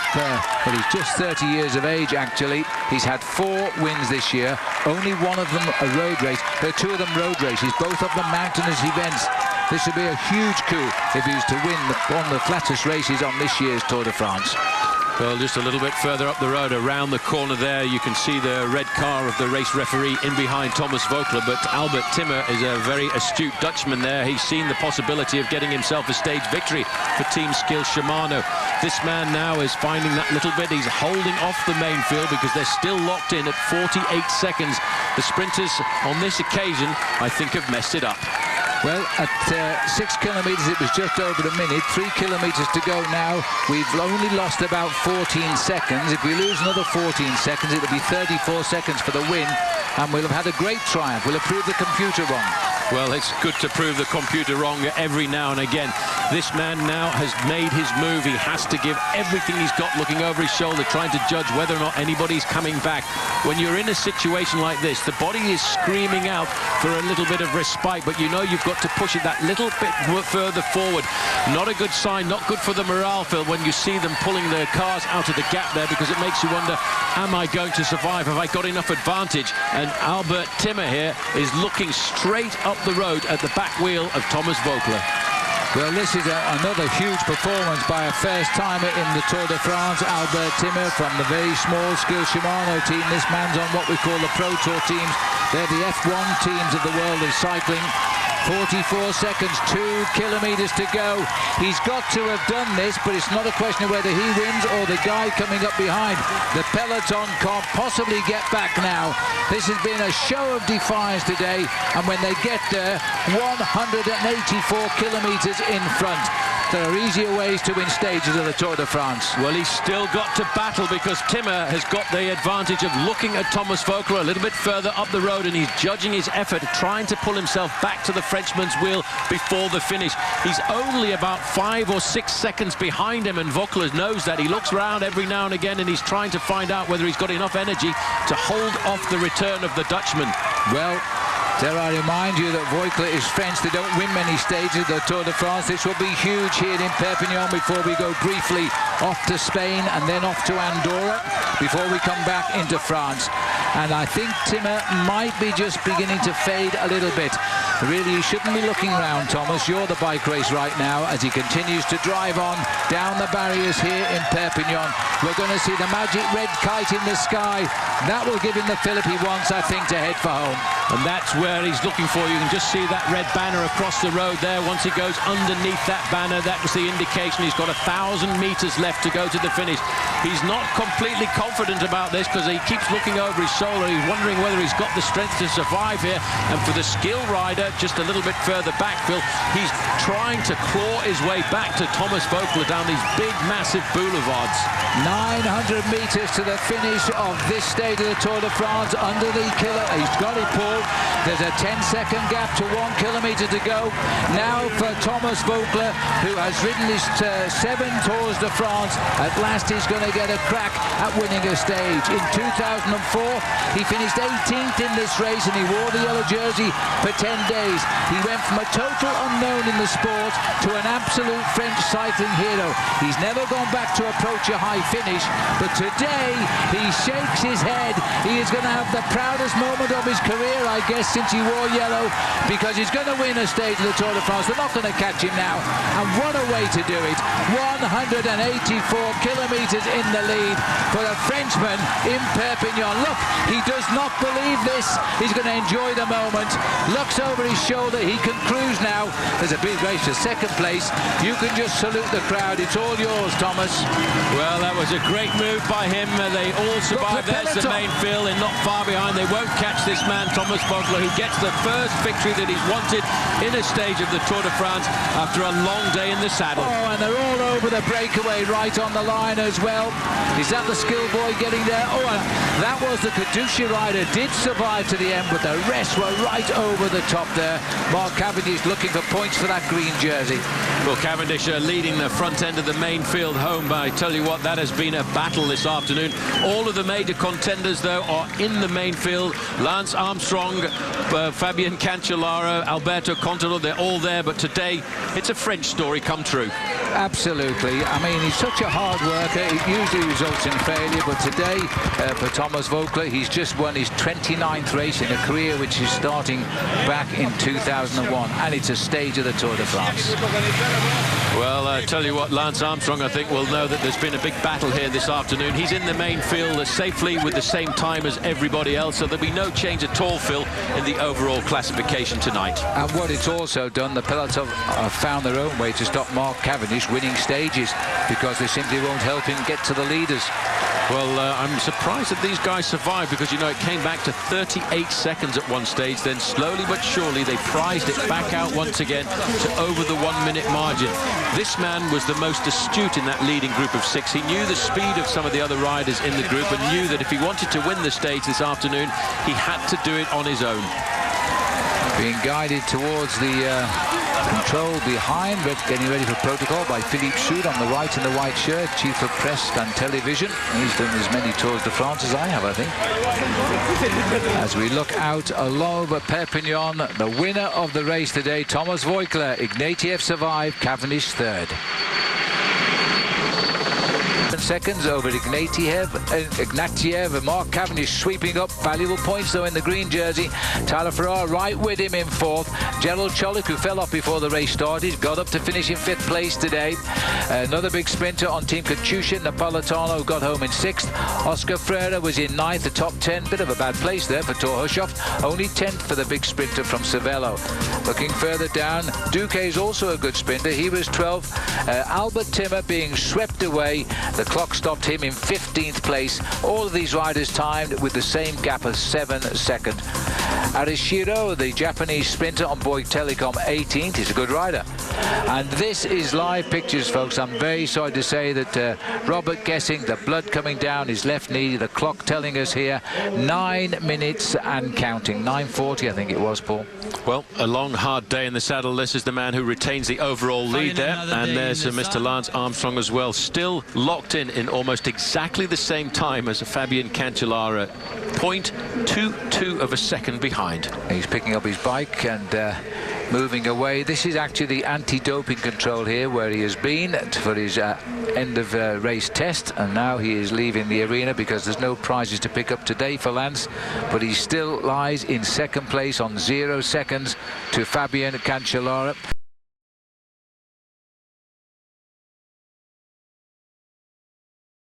Very heavily on the finishing line here in Barcelona all day. I can assure you it wasn't like this in 1992 when they played host to the Olympic Games, but it sure is today when they play host to the Tour de France. This is the most southerly point of the race this year, and just look at the weather. I can tell you though, the riders have started and it's dry at the moment for them. Difficult thing is, on every individual day, Phil, you've got to go out and try and amass a large number of points, and he's done a pretty good job so far. Yes, he's had 2 wins, and yesterday he finished third, so he kept ahead of Thor Hushovd and in fact increased his lead over Thor, who only finished 10th. Tyler Farrar, the American sprinter, doing very well. He was 4th yesterday. He's got 54. Cholik was in the frame as well. He is 4th. The winner got 35 points, so Thomas Voigtler for the moment has 41. How's it go, Paul? Well, there are small sprint points out on the course, and normally the sprinters don't go for those because you can only get 6, 4 and 2 points for the first 3 men across the line. It's all stacked up on the finish line. The big points are at stake there. 35 points for the win, down to a single point when you finish in 25th place. It was nice and dry at the start today. Cancellara, the leader in yellow, pushing off Mark Cavendish in green, and you see Väikkönen, the Finnish rider in the polka dot jersey there, king of the mountains so far. 177 riders. No Robert Gessing, by the way. He broke his arm after that crash yesterday. There is the official start from Prudhomme, the director of the Tour de France, and as always, a ripper away from the blocks. Everybody seems to want to get in the early morning breakaway, so as soon as they came past 0 kilometers, the attacks went. But at the first climb of the day, Dave Zabriskie was looking to try and get himself some points, but he was just pipped at the line by Vladimir Bocharov. Alexander Bocharov, yes, and Chiruka from Uzhkudel-Skadi, getting into his home territory today, was in third. Onwards to climb number 2 at 55 kilometers, the Tossa de Mara, and a breakaway had formed in between. Stefan Ogier, Sylvain Chavanel and David Miller are the 3 escapers. The first sprint of the day came at Lorette de Mar at 64 kilometers. Sylvain Chavanel, the last Frenchman, by the way, to win a stage of the Tour de France last year, before Voigtler yesterday in the breakaway there ahead of Ogier and Miller. And then there's been a crash as we got onto the edge of the rainstorm. It was just about dry here. This is Eduardo Gonzalo of Spain, who casually picks his bike up. And that was the start of the wet road ahead. We can join the action, and now we can join the rain, because it is beginning to get a little bit wet now, Paul. It is. I'm hoping that the weather does clear up a fraction towards the end, because it's going to be quite complicated coming into the city of Barcelona, although most of the approach is on big, large boulevards. And don't forget, these pictures coming to you here on Versus for the first time from the Tour in high definition. If you want to learn more about how to get it, please check your listings. Now joining the lead group, we're 96 kilometres from the finish, and I hate to say it, but I think the rain is now here to stay, and it is very, very heavy at the finishing line. Well, a little bit further up the road, they should have another sprint point to go through. That's actually right in the town of San Pol de Mar. The three leaders built themselves up a maximum advantage of one stage of 3 minutes and 50 seconds, but that started to turn to the other direction. In the back of my mind, Phil, I feel that Garmin Slipstream were looking for the move here this afternoon, because 7 of the 9 riders in the Tour de France for Garmin actually live in Girona. Yes, that's absolutely right. It's a cycling mecca. In fact, it's a brilliant place to base yourselves, because you can go straight into the mountains of the Pyrenees, or you can choose a fat road. Well, the weather itself is not quite as nice as it was, is it, when we've had all those days coursing down the Mediterranean Sea, enjoying hot conditions, and the weather has now changed completely here. It's only very low temperatures at the start, and we're expecting an average of 75 for the day, which isn't too bad. A light wind. They've started with it on the faces. It will swing to be a crosswind as they head down to Barcelona. That's the finishing line. Yes, but I don't think the winds are going to be quite as violent as they were yesterday and before the team time trial, because certainly I think it's a little bit less blustery. Fractured left wrist for poor Robert Jessink. He rode 75 kilometres trying to rejoin the peloton yesterday after that crash we saw, and when he got there he had to go to hospital. It's revealed a fractured left wrist for him, so he's out of the Tour de France. That really was a very unlucky crash. What a brave man to go to the finish before he found out he had the problem. So 3 riders have gone, and all with breaks so far: collarbone, arm and wrist of the 3 riders who've dropped out the Tour in his owner. Getting to the front because they want to see the way down the mountain and look after Lance Armstrong and Contador. It looks like Levi Leipheimer is the rider on the front of the group. Common sense this, the team will lift the pace because they want to control the descent and have no silly falls on these sharp bends. So as we fall away from the climb of the day, we still have one more third category and a fourth category still to come, and the finish, of course, in Barcelona. Peloton here at the moment is being absolutely powered along by all of the Astana team of Alberto Contador and Lance Armstrong, and the only reason they can be doing this is because they want to keep out of danger on these wet roads. As we go along the peloton here, we just caught a glimpse of 141. That was the winner yesterday, Thomas Voigtler, happy to be in the pack, I would think, just now. Stefan Ogier taking a little bit more risk on the road as we go down. On the descent of the climb at 78 kilometres to go, a little bit of a gap open by Stefan Ogier. The others taking no risks. I think the other two are more or less surrendering to the field. Well, I'm surprised to see Ogier try and go out on his own like that. As we go back to the main field, you can see Team Astana have come to the front end of the peloton. They know that they're going into a very dangerous and technical part of the course, the slight downhill section in between the 2 third category climbs. But I also wonder if Team Astana, Phil, are not playing a little psychological game here and giving out a little bit of pain to show what they're going to set themselves up for tomorrow. You might be right, you know, because let's face it, Paul, they are riding like the team with the race leader on it. And instead of the Saxo Bank team of Fabian Cancellara doing all the controlling, it is Astana trying to assert their authority on the race the day before we go into the mountains. It's very, very interesting. Remember, Lance Armstrong on countback is 22 hundredths of a second behind the race leader Cancellara. Well, the race situation at the moment is we have 3 leaders in the front of the bike race, chased by 1 rider, Ahmet Churuka, at around about 50 seconds. Then the main field have pulled themselves back to just 1 minute and 10 seconds in arrears. Look how Fabian Cancellara is attentive, though, Phil. He doesn't have any teammates around him currently. He sits right up at the main field. He's keeping a very close eye on Armstrong and Contador. They're taking no chances, that's for sure. And Cancellara is such a clever bike rider. He knows who he's got to watch, and it's the man who's just that 1 second behind him, which when it's rounded up to the whole second. And it looks like Ogier has been brought back to heel by the other 2 riders, Chavanel and David Miller. Roads are wet, but they're not soaking yet. That's the thing. And at the finishing line, the torrential rain just eased back, but it is still raining very heavily. Well, Stéphane Ogier has got himself maximum points so far this afternoon, Phil, in the King of the Mountains classification. He won the 4th category climb. He's just won the 3rd category climb, and he wants to make sure that they survive to the next climb of the day. He's actually got himself enough points out on the course to become the new leader of the King of the Mountains race at the end of the day, but I'm sure he'd like an extra few points, especially at the 3rd category climb, which is not too far away from where we are now. But this is the interesting thing. Team Astana at the front end of the main field. Lance Armstrong sitting in 4th position there, and I wonder if in his mind he's nurturing the thought of a last-minute burst up this climb to Montjuïc to try and get a single-second advantage over Fabien Cancellara, because that is all that he needs to take the overall lead in this bike race. Well, you're not alone in thinking that, Paul. It's been talked about. We came in the end to the conclusion he wouldn't try, because why take all the pressure of carrying the yellow jersey in the mountains and having to work your team very hard? But it might be a plan. I think Cancellara is going to watch for that one, I must say. There's the peloton on the way down. If Stéphane Ogier does get the King of the Mountains jersey today, he's won it before. 2 years ago, he wore it for 2 days, so he can add that to his collection. He's in his 7th Tour de France, by the way, Stéphane Ogier. But back up with the leaders. He seems to be doing all the pacemaking down here. These two are taking no chances on the way down. Well, he's taking the risk. So one thing that is very important on a day like this is tyre pressure. Unlike car racing, where you change a different kind of composition of rubber for the dry weather and the wet weather, in cycling the most important thing is the actual tyre pressure. And if you know that it's going to be a wet day out on the road, you make sure that your tyre pressure is a little bit less, hoping to increase your adhesion to the road.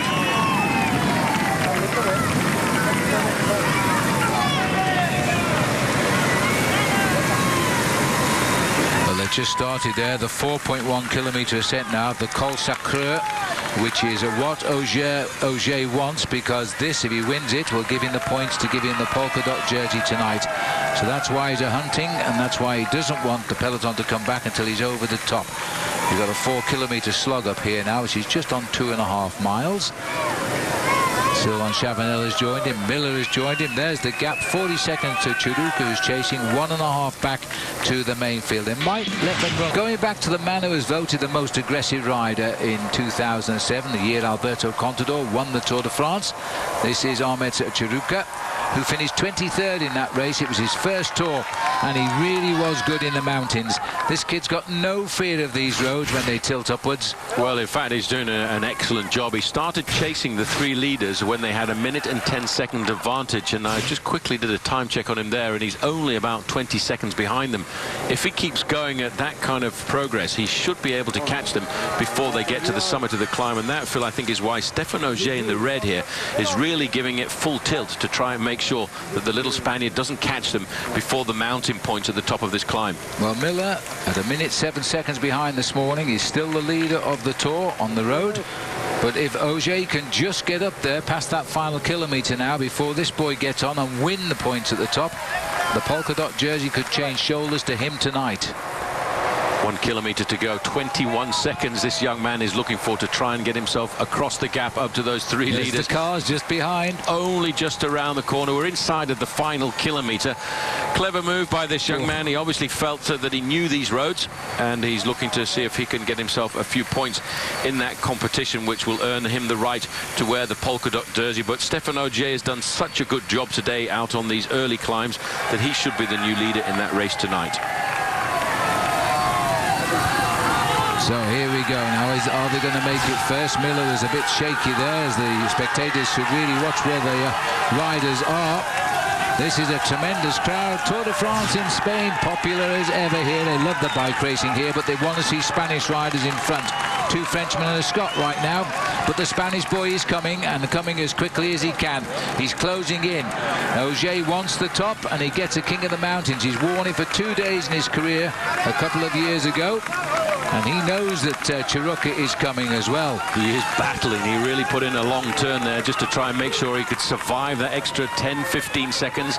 He will be waiting to look around the corner to see when he can see the summit of this climb. And it's amazing the people who have turned out here, Phil, because after all, this is only a 3rd category climb. It is. It makes you wonder what it's going to be like tomorrow when we go into the big high spot of the Pyrenees. Well, there'll be 71 kilometres left over the top of this climb, and this is the super crowd here, and they're all in shirt sleeves and no umbrellas, so it's amazing that the rain has not hit this section of the course at all. So 12 seconds it is now. Chiruka is coming very quickly. There's the banner at the moment, and locked on the challenge Ogier. Flag of Australia on the left there, but it's Stefan Ogier who gets the sprint to the line. The other two boys haven't scored enough points. They're not going to spoil his day. Gentleman's agreement, I suspect. And so there's the new king of the mountains tonight, providing he gets to Barcelona safely. There is a fourth category, though, still to come. It's quite a long one, too, at 4.7 kilometres. This is Chiruka. He's chasing them down. They'll probably wait for him now because they've scored the points, and 4 usually travel better than 3 in theory. As they continue now on the descent on dry roads. They've come through the rain, but they're going to circumnavigate the mountains here, and they're going to continue as we go all our way down. Well, we're seeing some inspired riding here. What drives your inspiration? We'll take a look at this, presented by Honda Insight by Joop Zoetemelk of Holland. Nice to have the family around. George was telling me the other week when we were covering the Tour of Switzerland that it costs him 150 euros every time he comes back to Barcelona, because he flies into Barcelona and then he has to go by taxi to his house in Girona. He says the taxi driver knows him well. Well, that's interesting, isn't it? Well, I hope they miss these, Paul. It'd be very sad if they crush them, but I think they will. Steady on, boys. There's 4 cyclists on the road here. Now we've done it. I think more importantly, there's probably a big bollard where our camera is. I think the cameraman was probably taking it fairly carefully there as the main field splits up and comes back together again. They're going to have to start chasing fairly shortly, Phil, if they want to pull back that 1 minute and 43 seconds on those 4 leaders. And I would have to say that there are a number of teams just getting themselves ready in the wings to start cranking up the pace a fraction to pull this all back together before we get to Barcelona. Just talking about George Hincapie, Paul, as you know, he lives in Girona and he knows these roads very well to Barcelona, but he was saying this morning that in fact they're not going to kill the team just to try and get Mark Cavendish first up the hill, but if there's a possibility they will help him. But on the other hand, George is expecting the breakaways to succeed today. Well, he knows this terrain extremely well, and it is the sort of day when a lot of people felt the day before the big mountain passes that a breakaway might succeed.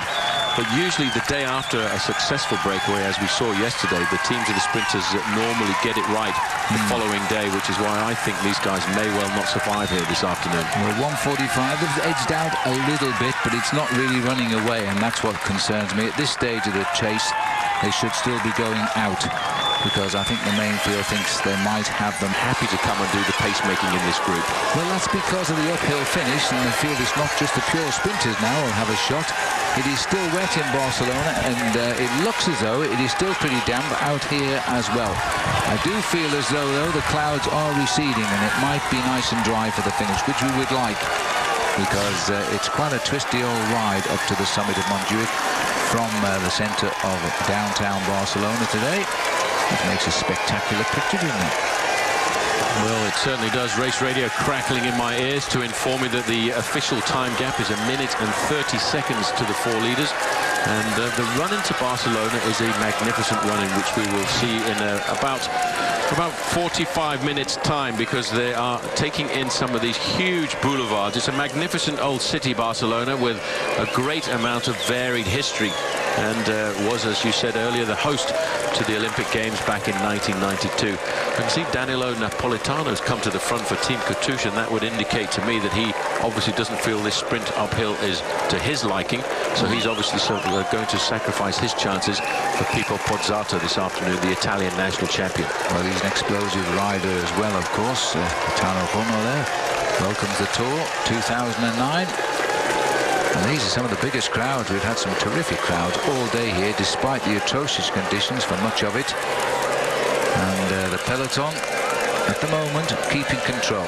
Minute 31 is the gap up to those 4 leaders. They've been strengthened, don't forget, by Ahmed Chiruka, but I have to say they haven't gone very far ahead because of it. And I expect Chiruka to go clear on his own on the climb, perhaps. Well, if you just check the length of that long peloton there, Phil, the reason is they are now starting to turn up the gas. They've got most of the difficulties behind them. They've been over 4 climbs so far, 2 fourth and 2 third categories, but they're now lining up to the last 4th category climb of the day. And I have a feeling at 16:24 local time, we should be at the finish. Caused by quite a warm day here, and the rain is coming down as well. We are hearing that the chase is good. Chiruka behind him is said to be only 10 seconds back of him, so he might come up. We've been just on the road for 4 hours, Paul. We're 17 kilometres out. Chiruka is coming. Here he is.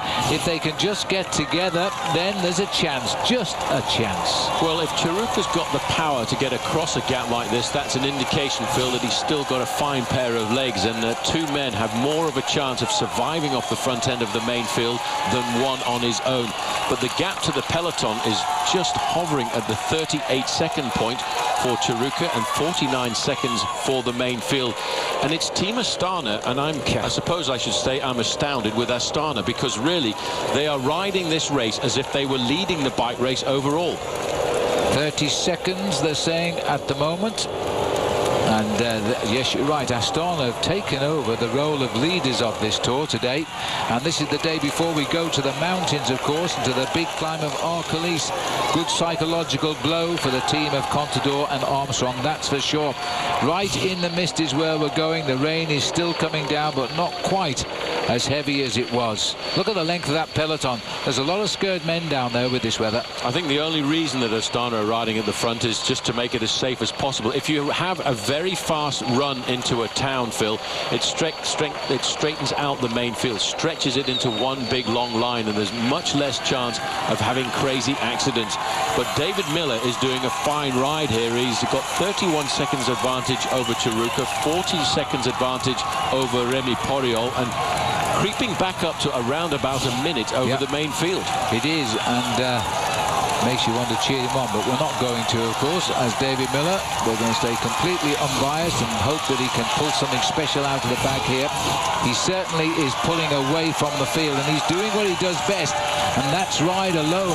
And this young man, this is Poriol, Remy Poriol, who's coming up, who is actually catching up with Chiruka. So between the two of them, can they reach David Miller?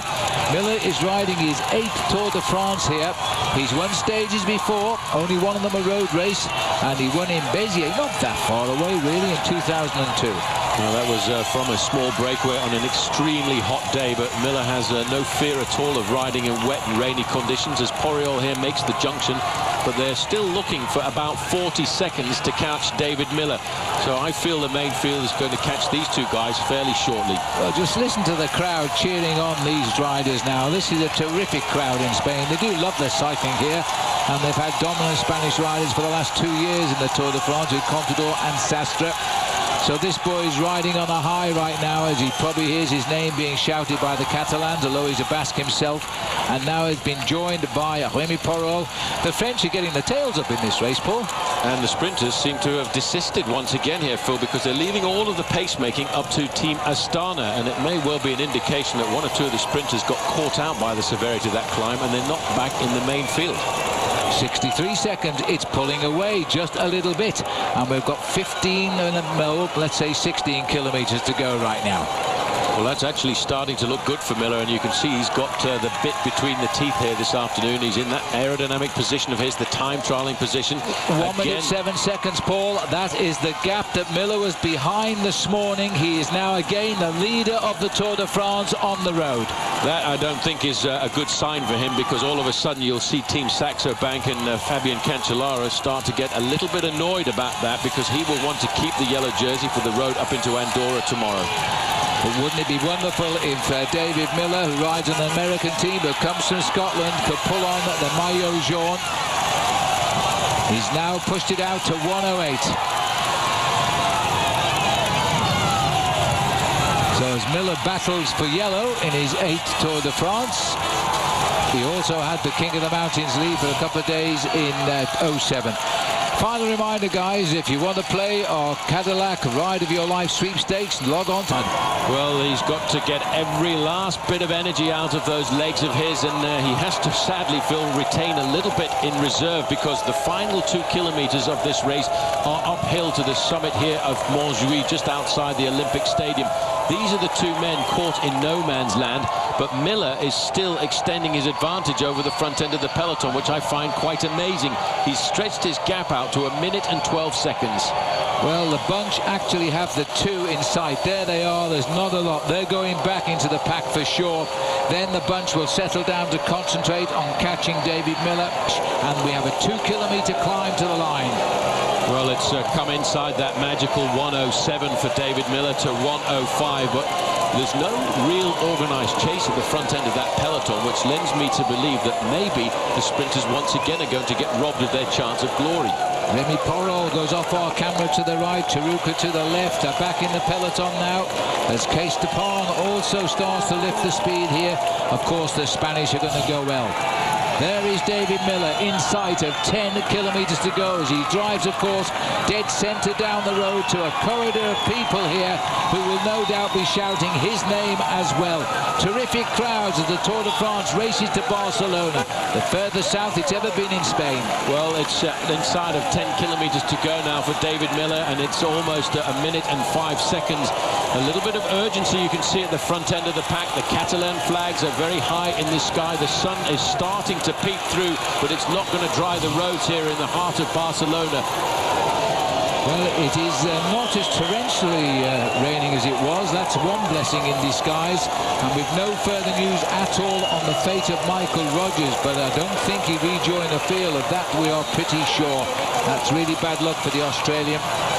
But meanwhile, at the front, David Miller now preoccupied to deliver a win. There's so many people want to win here. They're trying to deliver their Spanish riders as well. That's why Rabobank are on the front now. They have got just the man for the job in Oscar Freire. If they can get him to the line in Barcelona first, they'd be saying job done today. Well, it's more than a minute. I just timed it myself there at 1:02, and it was Juan Antonio Fletcher was doing all of the pacemaking on the front end of the field. David Miller now knows he's got to push himself into the red zone. We talk about the red zone as operate around about 95% of your maximum heart rate, and he's got to keep his heart rate right up there now for this crash at the back. And that is the Japanese rider who's gone down there nearest camera, which is rather sad for B-Box, because that's Yukika Arashiro, and there, oh my goodness me. Well, this is going to disrupt the chase, I think, now. It was on a left-hand bend on the white line. Well, that was because of the white line once again. That crash happened. Rabobank involved. Rabobank are not having their best Tour de France this year. That was Yukiya Arashiro there from B-Box. Boy Telecom has gone down pretty nastily. Dr. Port in the white shirt there is coming along to check on everybody, but that will probably disrupt the chase a fraction. Well, this is Lawrence Ten Dam, who's straightening the mess out. Now, that's happened outside the rules of 3 kilometers to go, so those riders will lose time for that crash.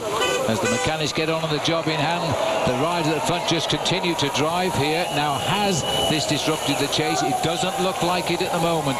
No, that crash happened probably 3/4 of the way down the main field, which is why, once again, I've always said you've got to ride up at the front, the first 25%. You might just notice popping in there now and again, Phil, is the green jersey of Mark Cavendish. Cavendish now will be starting to lick his lips, which is why this team has come to the front. There is a big split in the field, though, Phil, because of that accident, and I wonder if any of the big leaders have been caught out. I just saw Levi Leipheimer, so I can only presume that Lance Armstrong is there, and Alberto Contador. The yellow jersey is there as well of Fabian Cancellara. This is yet another critical end to a stage of the Tour de France. Day after day, it really does bite the bullet in the last few kilometers. They're trying to catch up with David Miller, but they're also trying to drop those guys who've been delayed in the accident. Now, Miller has got no more than 10.5 minutes to ride. That's an awful, awful long time when you're on your own and you're in the red zone. That's the limit of your ability. We are heading to the climb. We go right across this beautiful city, and then we start the climb up to the Olympic Stadium. Well, that's where it's going to really start to bite for David Miller. He will be counting away at those kilometers as he goes round this corner. It's 7 kilometers to go to the finish. There is the Arc de Triomphe that Barcelona has just in the right-hand side there, but Miller goes charging by, hoping that this is going to be an arch of triumph for him as well. But he's still got to face up to that very difficult 2-kilometer ascent up to the end, and he's certainly not weakening as a rider, Phil. It's up to them. Another crash has gone down. Goodness gracious me. Cofidis are now piling up, as the Euskaltel rider is also. Bonen is on the ground there, Phil, right in the middle, the champion of Belgium. Yep, and his Bonen sat it. There's a little replay. Well, he lost a little bit, but that's Bonen who's gone down. He was a candidate for victory today, and he really has seen the wrong side of the Tour de France this year. It's been a rough ride for him. He won the green jersey last time he was in this race. Hasn't scored a single point this year because he's never been in at the kill. Well, Bonen is hurt, but he's not going to be out. He's going to get up there. He's going to wait for the mechanics to come up alongside him, and he's going to ride himself down towards the finish line. This has been a dramatic ride into Barcelona. Let's have a look at that one more time. It was Bonen who went down first, and again, it was on those white strips across the road, extremely slippery in conditions like this. Well, that's delayed the tail of the chase here. Gerard Porte, the doc, is having a busy last few kilometres of the race. Bonen will not worry about losing time. He's not here to win the Tour de France. He's here to win stages. And meanwhile at the front, the riders just get on with the job in hand here. Gerard Chorik's team are still driving at the front. Miller is down to 41 seconds, 40 as we speak. Just 6 kilometres to go, 3.5 miles. The last 2 kilometres are up a hill. Phil, there are not many riders left in the front part of this main field, and there's not very many riders left to do the chase making behind David Miller, who's still holding on to a 41-second advantage. Round the corner, he will come and see another banner indicating to him 5 kilometres to go, but I have to say, David, just keep a little bit back in the gas tank there, because the last 2 kilometres climb right the way up to the summit of the climb of Montjuïc. Generous applause there from the Spanish crowd for the Belgian champion. He tries to refine himself here. I think he's hurt himself, and he's now just going to ride to the finish. Team car comes and questions the situation with him. We are now cutting our way across one of the world's busiest cities. You won't believe the traffic jams here. We are now heading up towards the finish on beautiful closed roads, and Miller is doing one of the best rides of his life. 5 kilometres to go. There is the banner. Miller is clear by 37 seconds. It's a perfect road for a time trialist, long and straight. Unfortunately, we go across the square at the bottom, turn right, and start this short climb to the line. Well, the organisation and the panic now coming from the teams of the sprinters who are whipping it up. Milram obviously think that their man Gerard Cholik has got a chance to win, but I think Columbia High Road to HTC also believe that Mark Cavendish can win, because he is still in this group. So too there is Lance Armstrong, the overall leader. Fabian Cancellara is safely in the front part of this split, but I wonder, Phil, this afternoon, who has been caught out by these crashes, because there will be some. 31 seconds is the gap. Miller is the loneliest man in Europe at the moment, as the whole field is challenging him for a win in the Tour de France. He's holding them, but only just. 30 seconds the lead, 4.21 kilometres to go. Well, Miller is not weakening. He's keeping his pace nice and steady. He's picking his way around these corners, whereas behind it's absolute turmoil and chaos in the peloton, which is now probably down to only about 50 to 55 men. But there are a number of teams organising the chase, and if we come across to Spain for the Tour de France, just check out that crowd at the side of the road. They are enjoying this bike race. They want a Spanish winner, but they're welcoming here a man from Great Britain. It's a long time since the Tour de France has come to Barcelona, and it doesn't pierce any further south into this country than this city. The boys behind are still wondering how on earth is one man stopping us catching up. Where is he finding the speed from to hold us all off? When you're in the front of a bike race like that, though, and when you've got the possibility of winning a stage in the Tour de France, you can find that little bit more inner strength. This is Juan Antonio Fletcher popping through a little bit further back. The other rider from Rabobank in the orange jersey there will be Oscar Freire, and they will be looking around every now and again to see whether they can spot the shape of David Miller, and there should be a clean gap between the front end of the main field and Miller now, because it's down to 25 seconds. 25 seconds. He lost, what, 7 seconds in the kilometre. That'll do nicely. If he keeps losing at that rate, he will win.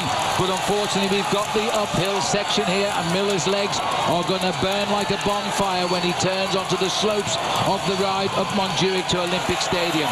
If it's a matter of cheers that work, he's getting plenty of those now because everybody loves an attacker.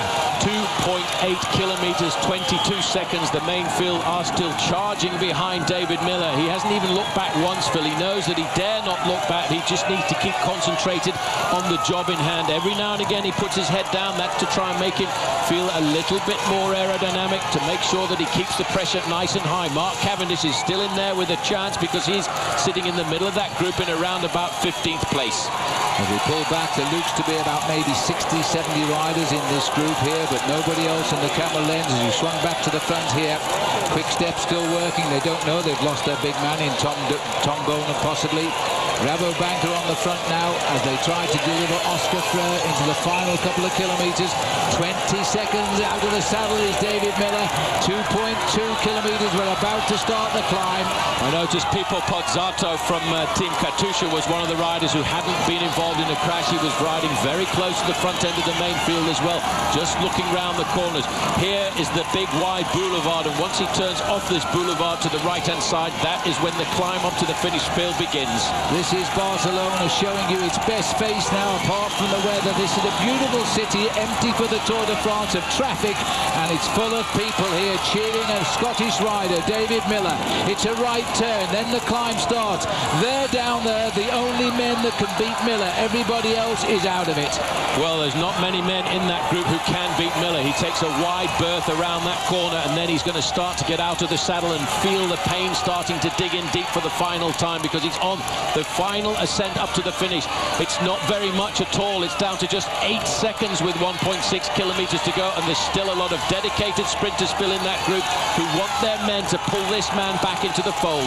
He's relying heavily now on the psychological factor. Who will make the move that will finish him off? Will they hesitate? Just a couple of seconds is all they need. Kurt Atle Arvesen, the champion of Norway, trying to lead, in fact, the race leader in yellow, Fabian Cancellara.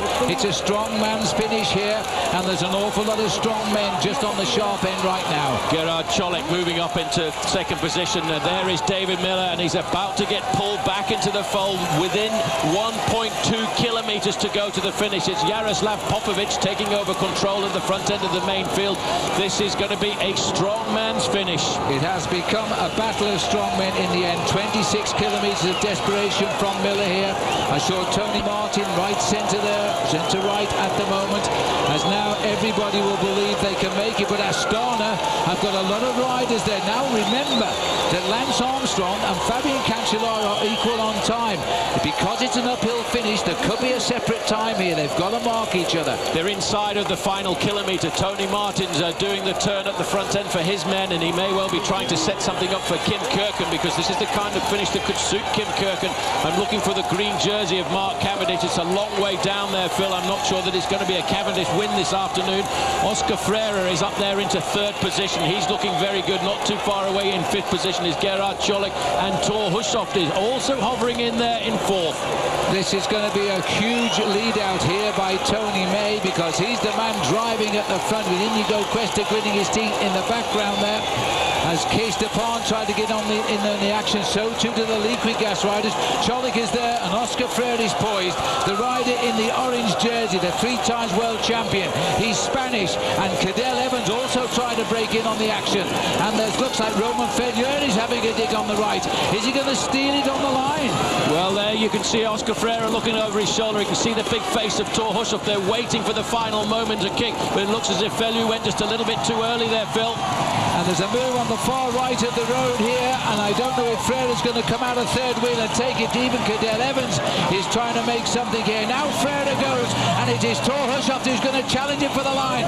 Freire himself, he's Spanish. Hushovd, though, is the strong man, and it's Thor Hushovd who gets it. Oscar Freire will be in second place, and that was an incredible finish by a bunch of strong men. But take your hat off to David Miller.